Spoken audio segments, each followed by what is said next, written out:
വിഷു അത് പ്രൂവ് ചെയ്യാൻ എന്റെ അടുത്ത് ഒരുപാട് വീഡിയോസ് ഉണ്ട്. എന്ത് പ്രൂവ് ചെയ്യാൻ? നമ്മുടെ ജനറൽ ബോഡി വീഡിയോസ്. എങ്ങനത്തൊക്കെ വാക്കുകൾ പറഞ്ഞുന്ന്.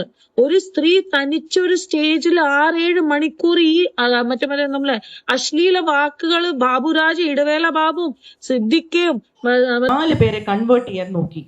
അപ്പൊ ഞാൻ പറഞ്ഞു, ശ്വേത എന്ത് സംസാരിക്കുന്നത്? അങ്ങനെ സംസാരിക്കല്ലേ, അങ്ങനെ സംസാരിക്കരുത്.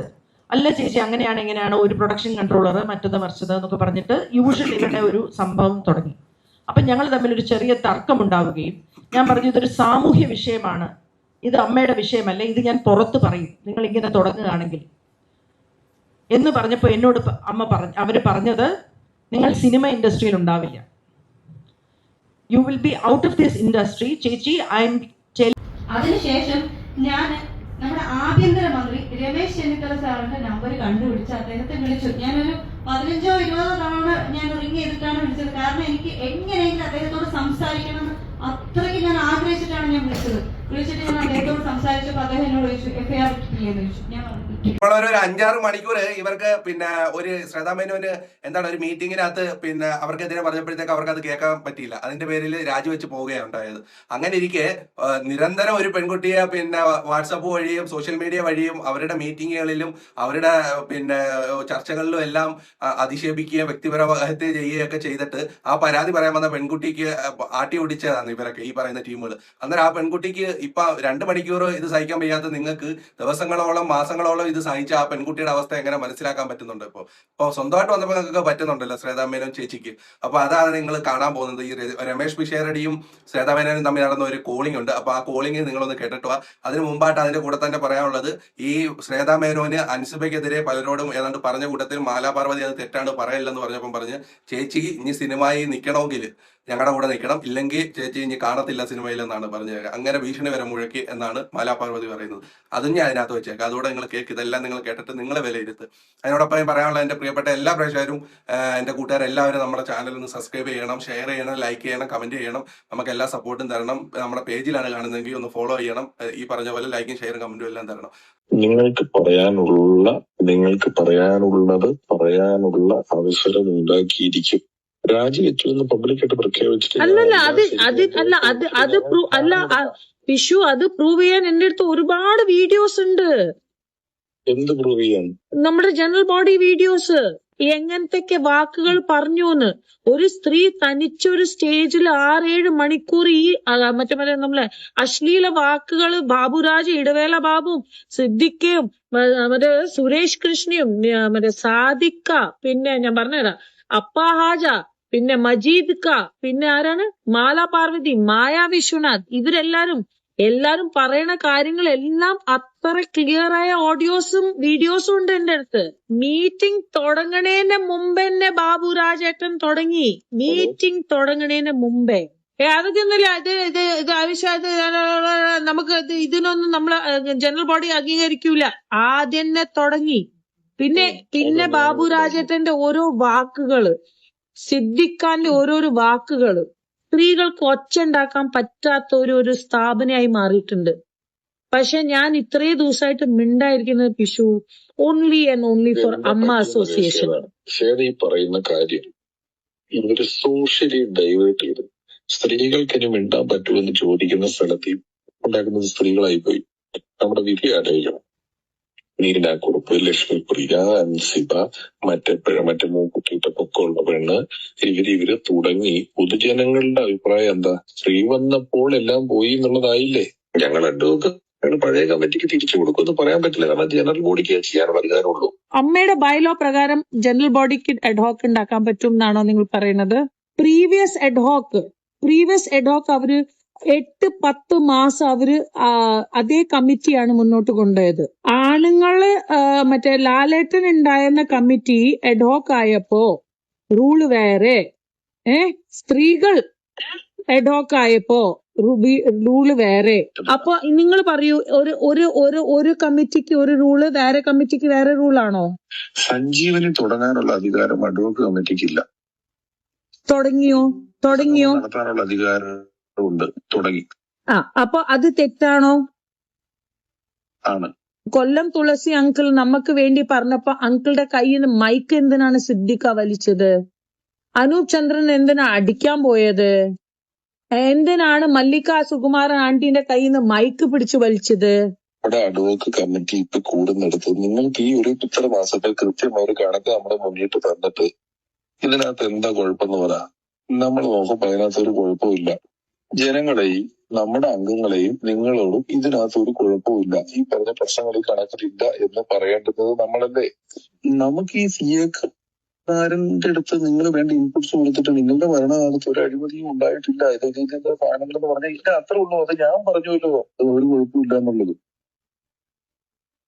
നിങ്ങൾ ഇത് കേട്ടല്ലോ. ഇതിനകത്ത് ശ്വേതാ മേനോന് ഏതാനും കുറച്ച് മണിക്കൂറുകൾ വിമർശനങ്ങൾ അല്ലെങ്കിൽ അതിനകത്ത് വെച്ച് ഇങ്ങനെയൊക്കെയുള്ള കാര്യങ്ങൾ കേൾക്കേണ്ട വന്നപ്പം അത് സഹിക്കാൻ വയ്യാതെ അവര് അമ്മയുടെ പ്രസിഡന്റ് സ്ഥാനവും അതുകൂടാതെ അംഗത്വം വരെ രാജിവെച്ചിട്ട് ഇറങ്ങിപ്പോയെന്ന് അറിയാൻ പറ്റിയത്.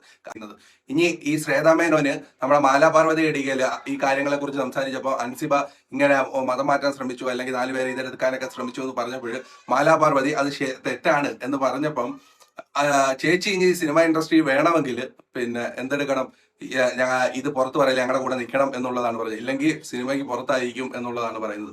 അത് മാലാപാർവതി തന്നെ വ്യക്തമാക്കുന്നുണ്ട്. അതുകൂടെ നിങ്ങളൊന്ന് കണ്ടിട്ടോ. എന്നെ വിളിച്ച് എന്താണ് പലവട്ടം നിങ്ങൾ കേട്ട് കാണും, മാലാപാർവതിയാണ് ഗൂഢാലോചനയുടെ പിന്നിലെന്ന് നിങ്ങൾ പലവട്ടം കേട്ട് കാണും. എന്താണ് ആ ഗൂഢാലോചന? എന്തുകൊണ്ടാണ് ശ്വേത എനിക്ക് മൈക്ക് തരാതെ വട്ടം പിടിച്ചു തന്നത് ജനറൽ ബോഡിയിൽ? ഞാൻ സംസാരിക്കാൻ പാടില്ല, മീഡിയ പോ എന്നാണ് പറയുന്നത്. ഇത് ഞാൻ പറയുന്നത് ഇന്ന് രമേശ് പിഷാരടിയുടെ ഒരു ഫോൺ സംഭാഷണം ഒരു അജണ്ടയോടുകൂടി അവർ പുറത്തുവിട്ടതിന് ശേഷം അവർക്ക് ആ മാന്യത കൊടുക്കേണ്ടതില്ല. അതുകൊണ്ടാണ് വ്യക്തിപരമായ ഒരു സംഭാഷണം, അതിനൊരു തെളിവും കൂടിയുണ്ട്. ഒരാൾ കൂടി ആ കോൺകോളിൽ ഉണ്ടായിരുന്നു എന്നുള്ള ധൈര്യത്തിലാണ് ഞാൻ ഇത് പറയുന്നത്. അൻസിബയുടെ വിഷയം വിളിച്ചപ്പോൾ എന്നോട് പറഞ്ഞത് അവർ 4 പേരെ കൺവേർട്ട് ചെയ്യാൻ നോക്കി. അപ്പൊ ഞാൻ പറഞ്ഞു, ശ്വേത എന്ത് സംസാരിക്കുന്നത്? അങ്ങനെ സംസാരിക്കല്ലേ, അങ്ങനെ സംസാരിക്കരുത്. അല്ല ചേച്ചി, അങ്ങനെയാണ് ഇങ്ങനെയാണ് ഒരു പ്രൊഡക്ഷൻ കൺട്രോളർ മറ്റത് മറിച്ചത് എന്നൊക്കെ പറഞ്ഞിട്ട് യൂഷ്വൽ ഇവരുടെ ഒരു സംഭവം തുടങ്ങി. അപ്പം ഞങ്ങൾ തമ്മിൽ ഒരു ചെറിയ തർക്കമുണ്ടാവുകയും ഞാൻ പറഞ്ഞു, ഇതൊരു സാമൂഹ്യ വിഷയമാണ്, ഇത് അമ്മയുടെ വിഷയമല്ല, ഇത് ഞാൻ പുറത്ത് പറയും നിങ്ങൾ ഇങ്ങനെ തുടങ്ങുകയാണെങ്കിൽ എന്ന് പറഞ്ഞപ്പോൾ എന്നോട് അവർ പറഞ്ഞത്, നിങ്ങൾ സിനിമ ഇൻഡസ്ട്രിയിൽ ഉണ്ടാവില്ല, you will be out of this industry. ചേച്ചി, I'm telling you because I love you, you don't know what you are getting into, please stay away. And I know when you decide on something, you get into this one track and you crash land. So you don't know what you are getting into. I am asking you to stop. Do not interfere in Ansiba's issue. എന്താണ് ആ വരിയുടെ അർത്ഥമെന്ന് വളരെയധികം ആലോചിച്ചതിന് ശേഷമാണ് ഈ production controller എന്ന് പറയുന്ന വ്യക്തിയെ ഞാൻ ഫോൺ ചെയ്യുന്നത്.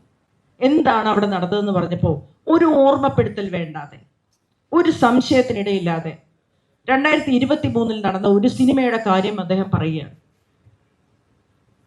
ഇന്ന് അൻസിബ ഒരു പത്രസമ്മേളനം നടത്തിയിട്ടുണ്ടായിരുന്നു. അതിനകത്തൊരു കാര്യം പറയുന്നുണ്ട്. അതായത് രമേശ് ചെന്നിത്തലയെ വിളിച്ചിട്ട് ഈ കാര്യങ്ങൾ ഇങ്ങനെയൊക്കെയാണെന്നുള്ളത് പറയുകയും പോലീസുകാർ കേസെടുക്കുന്നില്ല എന്നുള്ള വിവരം പറയുകയും ചെയ്തു. അത് വിളിച്ചു പറഞ്ഞതിന് ശേഷം ഒരു 5 മിനിറ്റിന് ശേഷം സ്റ്റേഷനിൽ നിന്ന് CI അൻസിബയെ വിളിച്ചു എന്നാണ് പറയുന്നത്. വിളിച്ചതിന് ശേഷം ഇതിന്റെ കാര്യങ്ങൾ ചോദിച്ചു, FIR ഇടുന്ന കാര്യം ചോദിച്ചപ്പോൾ പറഞ്ഞു, ഇല്ല, ആ കേസിനെ കുറിച്ച് ഞങ്ങൾക്ക് പഠിക്കണം എന്നിട്ട് FIR ഇടാൻ പറ്റൂ എന്നുള്ളതാണ് പറഞ്ഞത്. ഏത് ആഭ്യന്തരമന്ത്രി വിളിച്ച് പറഞ്ഞിട്ട് പോലും പോലീസുകാർക്ക് ഉദാസീനതയാണ്. കാരണം എന്താ?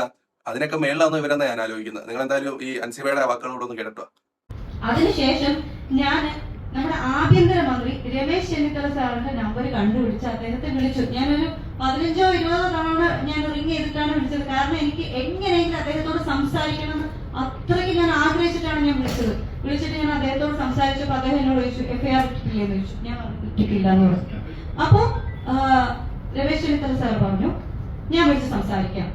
അദ്ദേഹത്തിന്റെ ഫോൺ കട്ട് ചെയ്ത് ഒരു 5 മിനിറ്റിന് ശേഷം എന്നെ പാലാരിവട്ടം സ്റ്റേഷനിൽ നിന്ന് എന്നെ വിളിക്കുകയാണ്. എന്നെ CI വിളിച്ചിട്ട് പറഞ്ഞു, എന്റെ പേര്, വയസ്സ്, കാര്യങ്ങളെല്ലാം എഴുതിയെടുത്തു, അക്നോളജ്മെന്റ് അയച്ചിട്ടുണ്ട്, ഞാൻ പരാതി കൊടുത്തത് ഇത്. അപ്പൊ ഞാൻ ചോദിച്ചു, FIR ഇടുന്നില്ലേ സാർ? അല്ല, അത് ഞങ്ങൾ 14 ദിവസം മുമ്പ് പ്രിലിമിനറി എൻക്വയറി നടത്തുന്നു.